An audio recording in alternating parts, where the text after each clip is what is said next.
स्पष्ट प्रश्न किया था कल भरद्वाज जी ने याज्ञवल्क्य ऋषि से तीर्थराज प्रयाग में कि हे ऋषिवर, राम जी कौन है? सीधा प्रश्न है, राम कवन प्रभु पूछऊं तो ही। और कल की पूरी कथा आपने श्रवण की। एक बार भी याज्ञवल्क्य ऋषि ने राम जी की कोई चर्चा ही नहीं की। क्या सुनाया? भगवान शंकर और मां भवानी के विवाह की कथा श्रवण कराई। पूरी कथा भरद्वाज जी सुनते गए। और यहां दर्शन करिए, ये प्रसंग कहता है कि जब जीवन में हमसे हमारा श्रेष्ठ कोई बात कहे, इसको ध्यान से समझिएगा, हमसे हमारा श्रेष्ठ यदि कोई बात कहे तो उस बात को इस भाव से श्रवण करना चाहिए कि मानो जीवन में आज पहली बार सुन रहे हैं। भले हम कितना ही ज्ञानी क्यों ना हो, क्यों? श्रेष्ठ जो है वो अकारण कुछ नहीं कहता है। भरद्वाज जी ने उनको रोका टोका नहीं कि हमने पूछा था राम जी के विषय में, आप शिव जी के बारे में क्यों सुना रहे हैं? सुनते गए, अब मन में सोचते गए कि जब शिव जी की कथा सुनकर इतना आनंद प्राप्त हो रहा है, तो जब ये मेरे राम जी की कथा सुनाएंगे तो कितना आनंद प्राप्त होगा, इसकी कल्पना करके प्रेम और बढ़ गया उनका। गोस्वामी जी कहते हैं, बहुलाल सा कथा पर बाढ़ी, नयन नीर रोमावली ठाड़ी। आंख से झरझर अश्रु निकल रहे हैं, शरीर का एक एक रोम पुलकित है। बुरा न मानिएगा, एक बात बोलूं, झूठ बोलने के मशीन का नाम पता है आपको क्या है? हाँ? जोर से कहिए। बोलत है का झूठ आप लोग? तभी दिखा रहे हैं। अकारण जीव झूठ बोलता है। घर में पराठा खाता है, ट्रैफिक में फंसे हैं सिग्नल पर,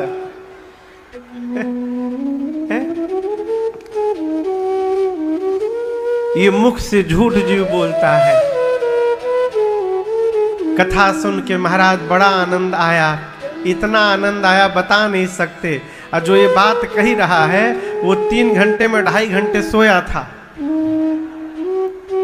लेकिन सामने तो झूठ कह रहा है, बड़ा आनंद आया। ये झूठ बोल सकती है, लेकिन आंखें झूठ नहीं बोला करती हैं। आंखों से सब पता चलता है कि कौन वास्तव में कथा श्रवण करने बैठा है कि कौन टाइम पास करने बैठा है? श्री भरद्वाज जी की भाव दशा को देखकर याज्ञवल्क्य ऋषि आनंदित हो गए।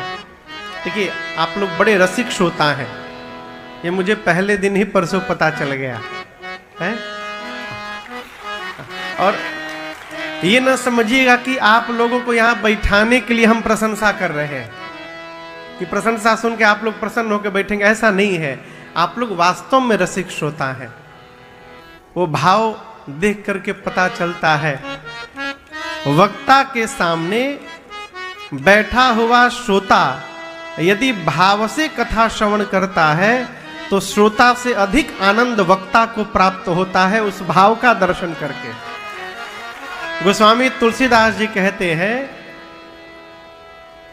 भरद्वाज जी की भाव दशा देखकर याज्ञवल्क्य जी आनंदित हुए। बोले, मुनिवर, पहले शिव जी के चरित्र को सुना करके मैं आपको मर्म को जानने का प्रयास किया आपके। क्यों? मर्यादा कहती है, बिनु छल विश्वनाथ पद ने अर्धाली समझे आप लोग? बिनु छल, बिनु छल मने बिना छल के। विश्वनाथ पद, विश्वनाथ पद यानी विश्वनाथ किसको कहते हैं? भगवान शंकर, पद यानी पांव, बिना छल के भगवान शंकर के पांव में नेहू, नेहू यानी प्रेम हो जाए। राम भगत कर लक्षण एहु। भगवान श्री राम के भक्त का लक्षण क्या है? लक्षण समझते हैं ना? Identifying character. हम लोग विज्ञान में पढ़ते थे, स्पेसिमेन आता था, उसका आइडेंटिफाइंग कैरेक्टर लिखना पड़ता था। क्या फाइलम है, क्या सब फाइलम है, क्या जनरा है, क्या स्पेसिस है, साइंटिफिक नेम सब लिखना पड़ता था देख देख के। तो भगवान श्री राम के भक्त का लक्षण क्या है?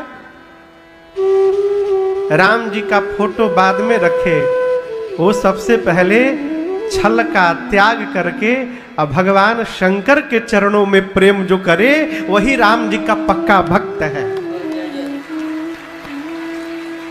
बिना शंकर भगवान के शरण में गए राम जी की भक्ति जीवन में अवतरित होने वाली नहीं है। इसकी गांठ बांध लीजिए आप लोग। बिना शिव शरण में गए रघुनाथ जी की प्रियता प्राप्त ही नहीं हो सकती। ये मर्यादा है? बाबा तो अवधर दानी है हो, बाबा अवधर दानी है। एक बार शरण पहुंच भर जाइए, बाबा कृपा करने में विलंब नहीं करते हैं, भंडार खुला रहता है? अरे धन धन भोला नाथ बांट दियो, तीन लोक एक पल भर में। ऐसो दीन दयालु मेरो बाबा, भरियो खजाना पल भर में। अरे धन धन भोला नाथ बांट दियो। भरद्वाज जी से याज्ञवल्क्य ऋषि कहते हैं, मैं शिव चरित्र सुना करके आपके मर्म को जानने का प्रयास किया। भरद्वाज जी पूछे फिर क्या हुआ? याज्ञवल्क्य ऋषि बोले, जाना मरम तुम्हारा। मैं आपके मर्म को जान गया। क्या जाना? सुचि सेवक तुम राम के। आप राम जी के सुचि सेवक हैं। कौन से सेवक है? कौन से सेवक है? सुचि। सुचि मने, सुचि मने सच्चे नहीं, सुचि मने पवित्र। कैसा पवित्र? जो भीतर और बाहर से दोनों प्रकार से निर्मल हो, उसको सुचिता कहते हैं। वो सुचिता संपन्न है। बोले आप राम जी के सुचि सेवक हैं, रहित समस्त विकार, आप में कोई विकार नहीं है। और एक बात बोले भरद्वाज जी। भरद्वाज जी बोले कहिए। याज्ञवल्क्य ऋषि बोले, मैं जान गया। क्या जान गए? मैं जाना तुम्हार गुणशीला।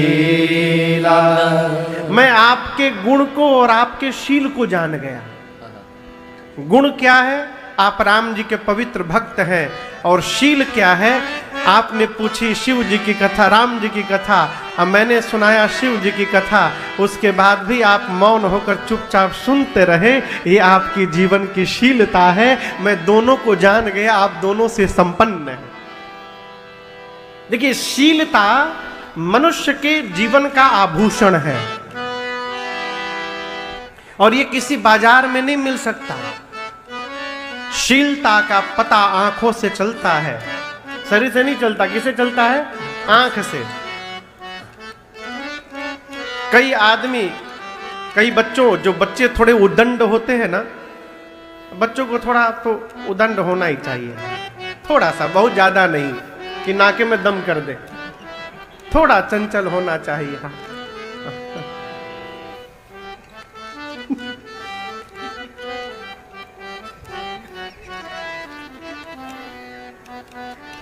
हमारे एक रिश्तेदार है, तो उनका एक नाती है, नाती, अब तो बड़ा हो गया है, नाती समझ रहे हैं ना, बेटी का बेटा, उसको क्या बोलते हैं? नाती। हाँ, अब तो वो लड़का बड़ा हो गया, जब वो छोटा था ना, और जब घर में आ जाता था तो वो लुंगी नहीं पहनते थे। नाती जब आवे उनको लुंगी पकड़ के टंगा जाए उसको। आप समझ रहे किसको बोल रहा है? इतना उदंड ना हो लड़का। हाँ, थोड़ा थोड़ा बदमाश, बदमाश नहीं कहेंगे, थोड़ी नटखट हरकतें करे, अच्छा लगता है, ये घर का आभूषण है। लेकिन कोई बहुत उदंड बच्चा हो, माता पिता उसको कहीं लेकर जाते हैं तो पहले घर में आधे घंटा उसका क्लास लेते हैं। यदि वहां जाकर कोनो चुदुर बुदुर किए तुम, तो वो मार मारेंगे, वो मार मारेंगे, इतना डरवाते हैं उसको। अब वो बेचारा गया है, अब उसको तो याद है कि जहां हिलेंगे तो पिटाई पड़ेगी, तो शरीर तो शांत है लेकिन उसकी आंखों पर ध्यान दीजिएगा।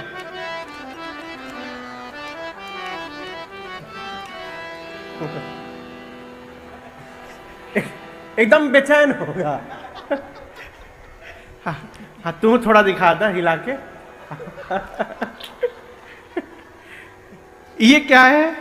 उसी प्रकार शीलता का दर्शन नेत्र से होता है। और याद रखिएगा, इसको ओढ़ा नहीं जा सकता है। मानस का सिद्धांत कहता है, शील की मिल बिनु बुध सेवकाए। शीलता कैसे प्राप्त होती है? जीवन में जब तक अपने हाथ द्वारा अपने श्रेष्ठ की और बुद्धिजीवियों की सेवा नहीं होगी, बुद्धिमानों की, श्रेष्ठ जनों की, माता पिता की, दादा दादी की, संतों की, तब तक जीवन में शीलता आने वाली नहीं है। आप कुछ भी कर लीजिए। इसलिए बच्चों को शील संपन्न बनाइए। शीलता जीवन का आभूषण है।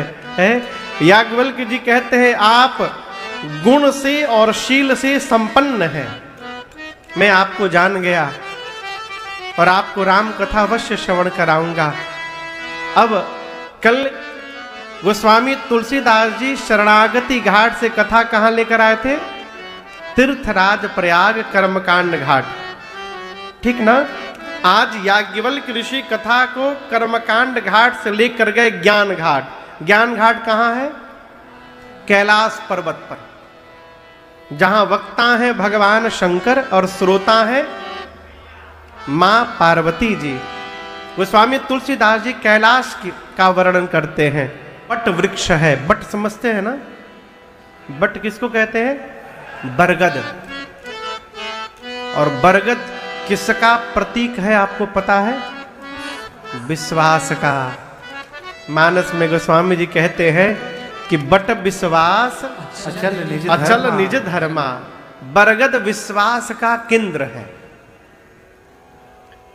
एक दिन भगवान शंकर उस बरगद के वृक्ष को देखे और मन में ऐसा भाव जगा, बाबा तुरंत अपना बाघंबर उठाएं, अपने हाथ से उसको उस वृक्ष के नीचे बिछाएं। अब बिछाकर भगवान शंकर सहज होकर बैठ गए। बैठे सहज ही शंभु कृपाल।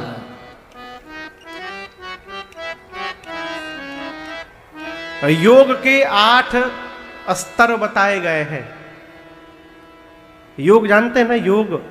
योग नाम सुना है ना? योगा डे भी होता है? लेकिन वस्तुतः योग का अर्थ है इस आत्मा का परमात्मा से योग हो जाना, जुड़ाव हो जाना। ये मनुष्य के जीवन का श्रेष्ठ योग है। योग के 8 स्तर हैं। यम पहला, दूसरा नियम, तीसरा आसन, चौथा यम नियम आसन प्राणायाम, पांचवा प्रत्याहार, छठा धारणा, सातवां ध्यान और 8वें में है समाधि। समाधि लगने में विलीन हो जाना।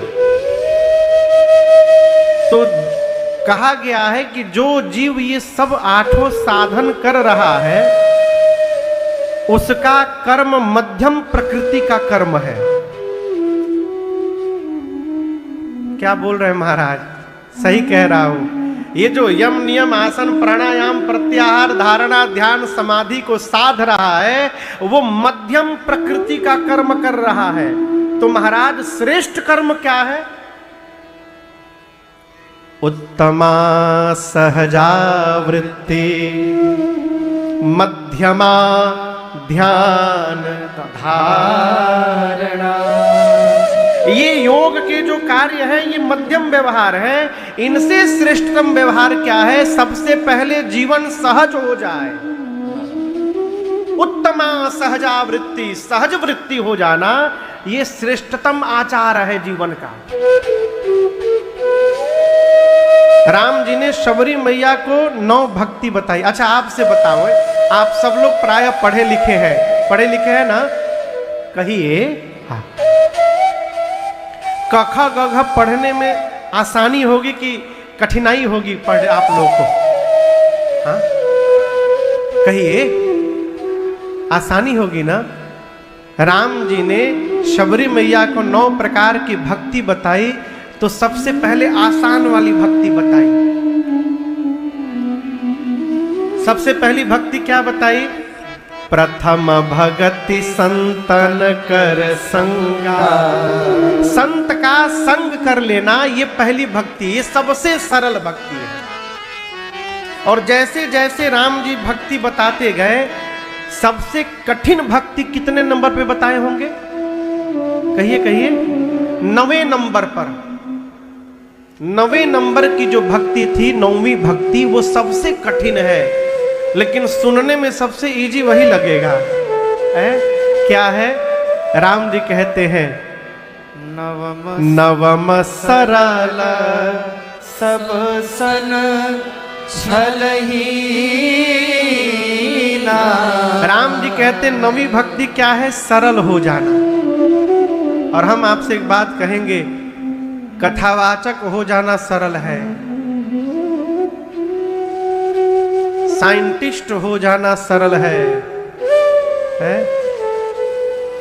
व्यापारी हो जाना सरल है, नेता हो जाना सरल है। निखिल बाबू कहाँ बैठे हैं?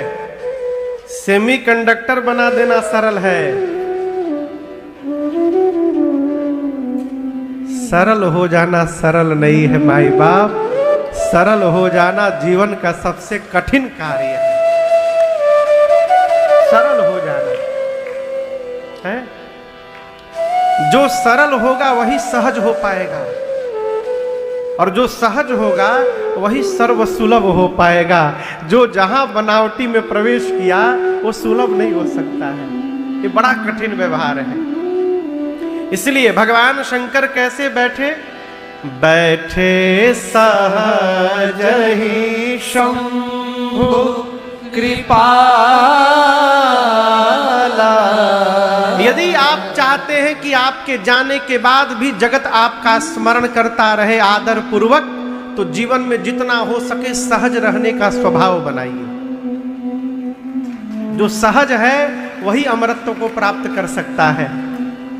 बाबा सहज होकर बैठे। कहां बैठे? बट वृक्ष के नीचे बैठे, परम प्रसन्न परम आनंद की मुद्रा में। ऐसा लगता है, गोस्वामी जी कहते हैं कि मानो शांत रस ने ही अवतार धारण कर लिया हो। पार्वती मैया ने देखा और बाबा कहते हैं, श्रेष्ठ अवसर जानकर मेरी माँ पार्वती भगवान शंकर के पास गई। श्रेष्ठ कैसे जान पड़ा? बाबा परम शांत होकर के बैठे हैं। मैया पार्वती गई और भगवान शंकर माँ को अपनी तरफ आते देख बाबा भी प्रसन्न हो गए। आप इसको ऐसे समझिए, आप ऑफिस से आए, शाम को घर आकर हाथ पांव मुंह धो करके निर्मल हो करके और सोचे आज चलते हैं सुंदरकांड का पाठ कर लिया जाए। आप श्री रामचरितमानस जी की पोथी लेकर और जैसे अपने मंदिर में ठाकुर जी के सामने बैठे, तब तक क्या दिखाई पड़ा? आपकी श्रीमती जी भी हाथ में रामचरितमानस लेकर आपके पास आ गई और बोली चलिए मिलकर पाठ करते हैं।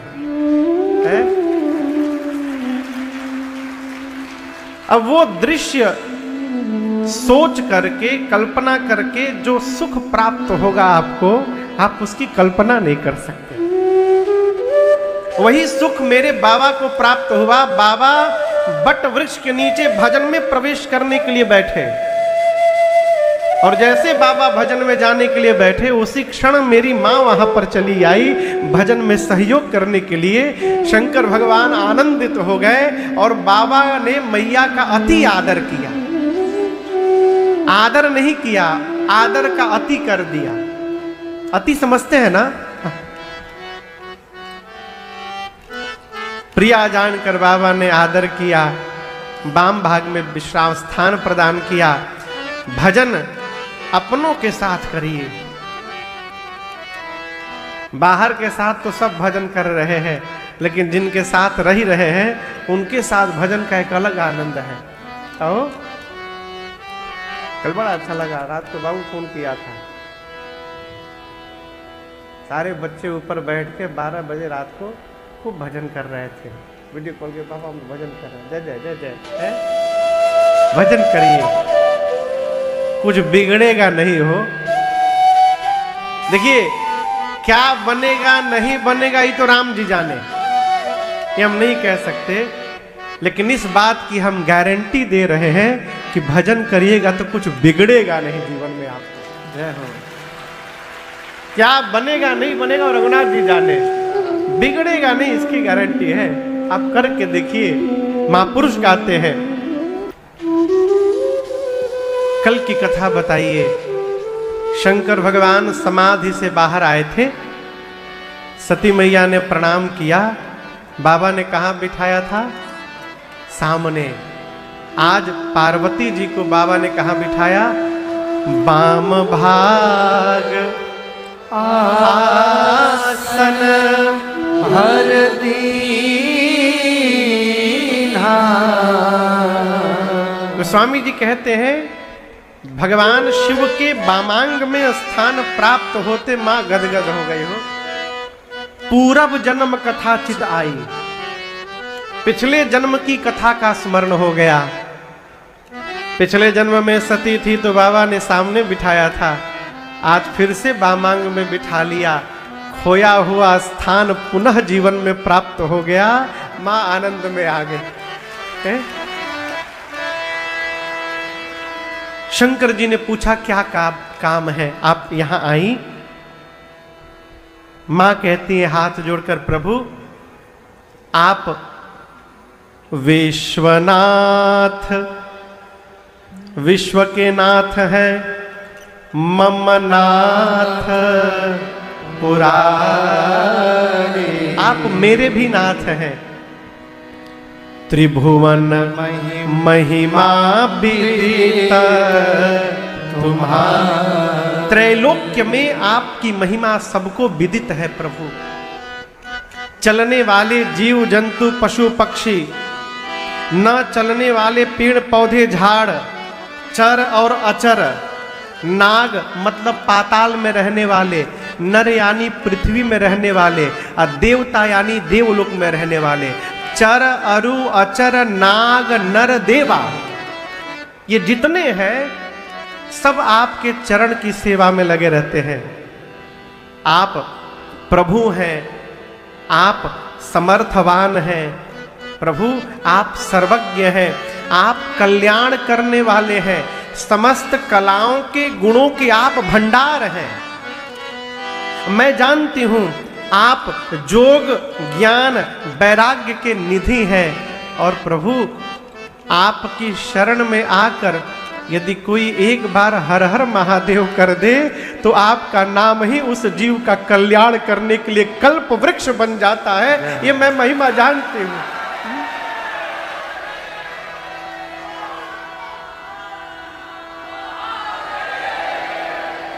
भगवान शंकर बोले, कहिए जो बात कहनी है। मां ने कहा, प्रभु आप मुझे अपने चरणों की दासी मानते हैं ना? बाबा बोले, जी। मां ने कहा, यदि आप मानते हैं प्रभु तो आप कृपा करिए, आज मेरे जीवन के अंधकार का, भ्रम का, संशय का, मोह का हरण कर लीजिए। ये संभव नहीं है कि कल्प वृक्ष के नीचे रहने वाला दरिद्र रहे। ये संभव है क्या? जो जिस जासु भवन सुर तरु तर होई, सो की दरिद्र जनित दुख सोई, सही की दरिद्र जनित सुख सोई। कल्प वृक्ष के नीचे रहने वाला क्या दरिद्रता रूपी दुख से पीड़ित रहेगा? कदापि नहीं। यदि आपके चरणों की मैं दासी हूं तो प्रभु मेरा भ्रम समाप्त क्यों नहीं हो रहा है? शंकर जी पूछे आपको भ्रम है? पार्वती जी हाथ जोड़कर बोली प्रभु इस जन्म का नहीं है, ये पिछले जन्म वाला कैरी फॉरवर्ड हो गया है, अब तक समाप्त नहीं हुआ है भ्रम। बाबा पूछे आपका भ्रम मैं कैसे समाप्त करूंगा? मैया बोली आप ही करेंगे। क्यों? वो उपाय आप ही के पास है, मैं बताती हूं। कही रघुनाथ कथा विधि नाना। आप जब नाना भांति से प्रकार से श्री रघुनाथ जी की कथा श्रवण कराएंगे तो ये कथा ही मेरे भ्रम का अंत कर देगी प्रभु। राम शंकर जी पूछे भ्रम क्या है ये बताइए। तो मैया का भ्रम सुनिए। मां कहती प्रभु हमने सत्संग में सुना है कि महात्मा मुनि लोग कहते हैं कि राम जी ब्रह्म है। राम जी क्या है? राम जी क्या है? ब्रह्म। शेष नारायण सरस्वती वेद पुराण सब राम जी की महिमा का गुणगान करते हैं। जिस दिन से विवाह करके आई हूं कैलाश में आपको मैं आज तक एक ही काम करते देखी हूं, है हाथ में माला लेकर और आप दिन रात तुम पुनि राम राम दिन रात आप दिन रात माला लेके सादर जपहु अनंग हरा।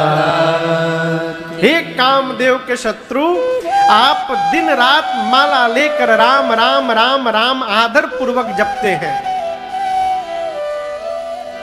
मेरा प्रश्न है, आप लोग सभी लोग जिस राम की चर्चा करते हैं, क्या ये राम जी अयोध्या वाले महाराज श्री दशरथ जी के आंगन में खेलने वाले राम जी हैं कि कोई दूसरे अजन्मा अलौकिक परम तत्व है?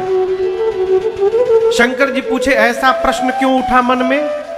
पार्वती जी बोली प्रभु जहां तक मुझे ज्ञात है ब्रह्म का कोई रूप नहीं होता, ब्रह्म का आकार नहीं होता, ब्रह्म जन्म नहीं लेता, ब्रह्म अजन्मा होता है।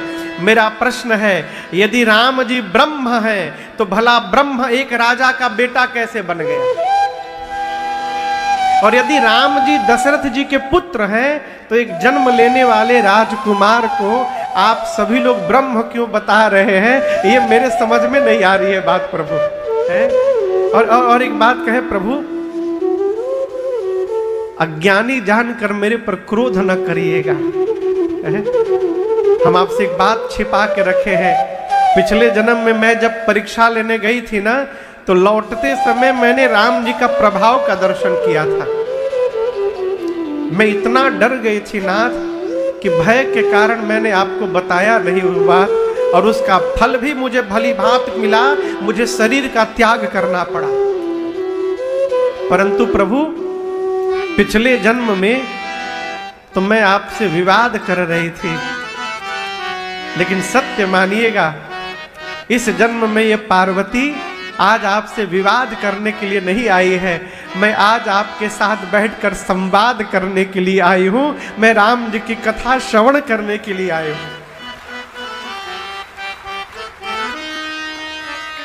साधु अति आर्त जीव का दर्शन करते हैं तो गूढ़ से गूढ़ तत्व भी प्रकट कर देते हैं।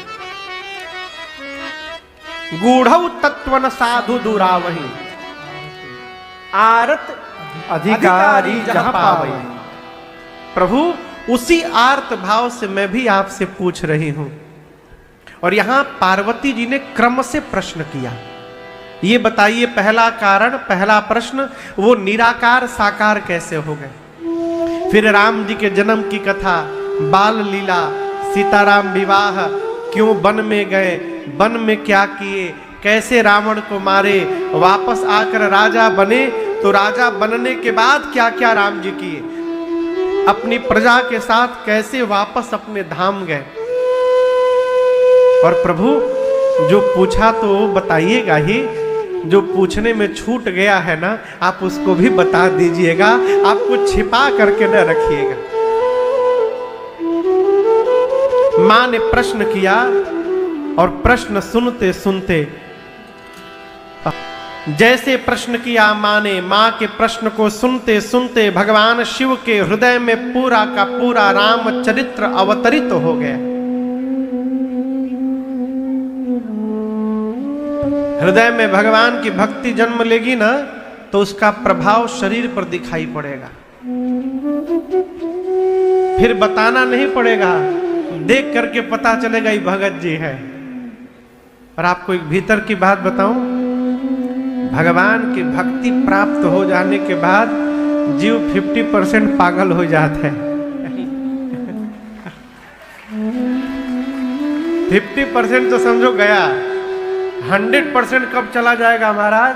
जिस दिन भगवान का दर्शन हो जाएगा, उस दिन से 100% पागल हो जाएगा।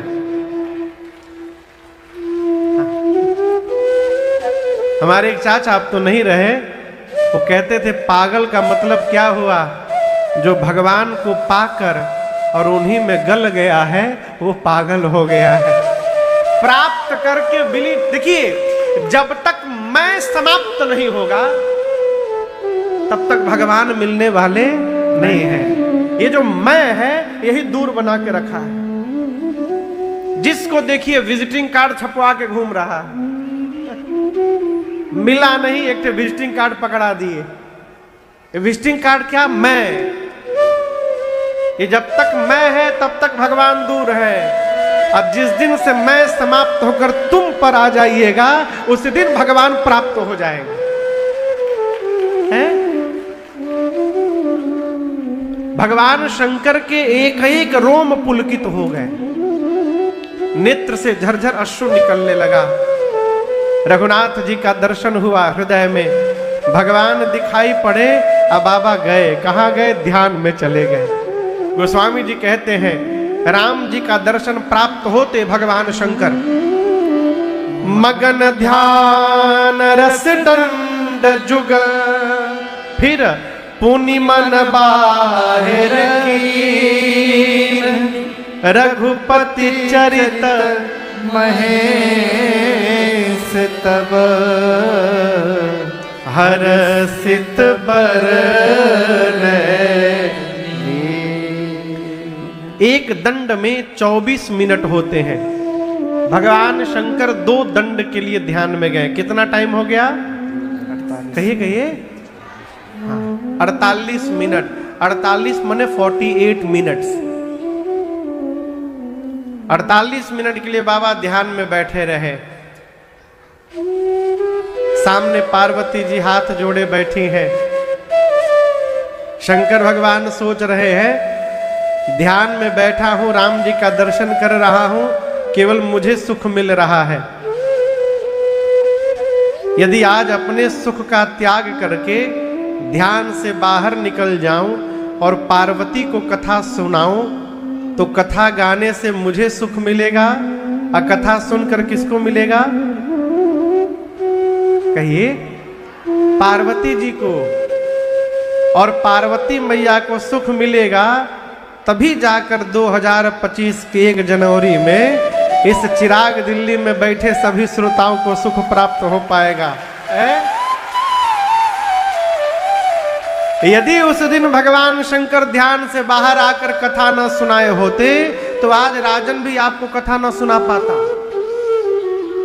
यहां मोरल ऑफ द स्टोरी क्या है? सबको सुखी वही कर सकता है जो अपने सुख के बारे में चिंता न करे। अपने बारे में सोचने वाला फिर अपने बारे में रह जाता है। बाबा ध्यान से बाहर आए। अब बोले देवी झूठे हो सत्य जाहि बिनु जाने,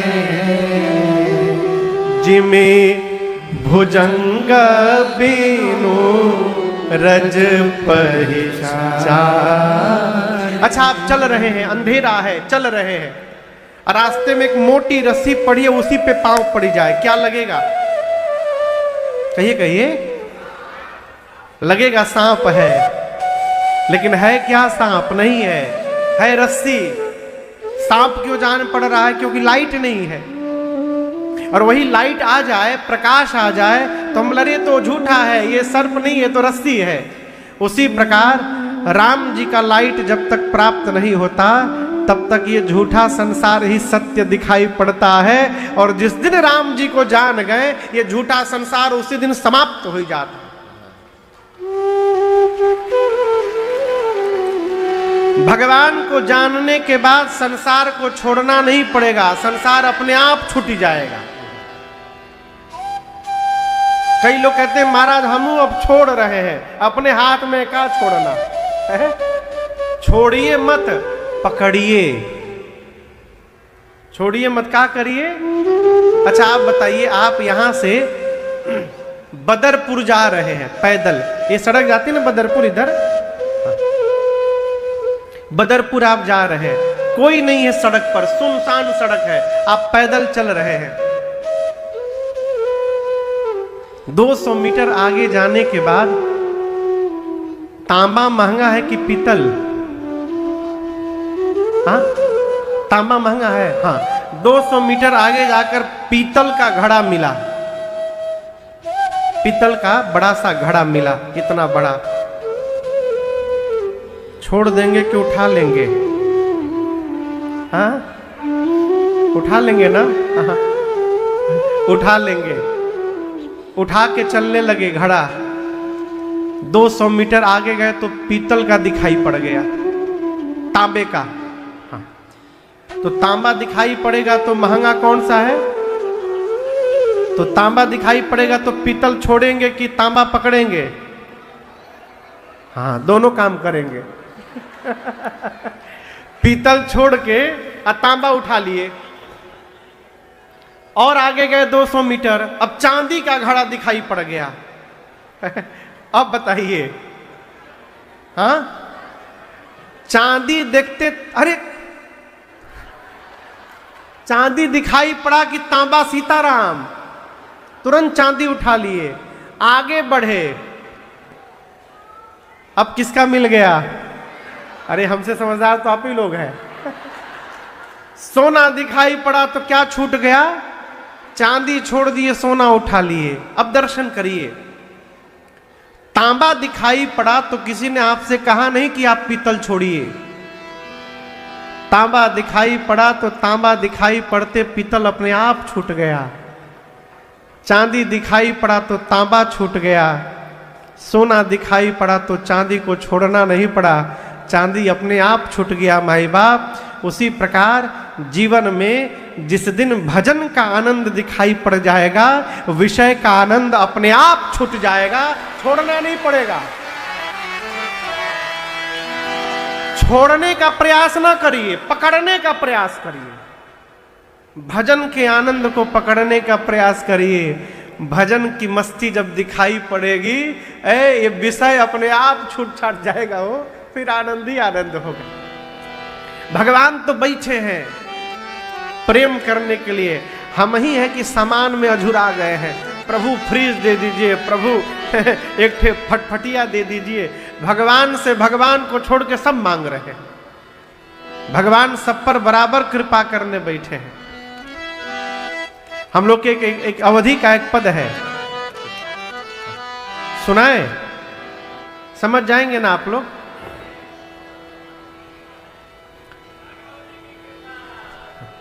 यहां आयोजक मंडली के कहां बैठे हैं लोग? समिति के लोग?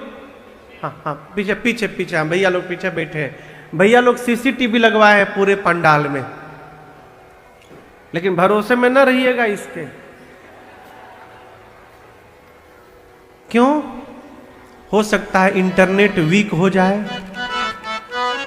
लाइट चली जाए, फिर कैसे रिकॉर्ड करेगा? हाँ, लेकिन भगवान का सीसीटीवी 24/7 काम करता है। वो कुहासे में भी ना HD फोटो निकाल लेते हैं। फॉग का कोई प्रभाव नहीं पड़ता। साधक कहता है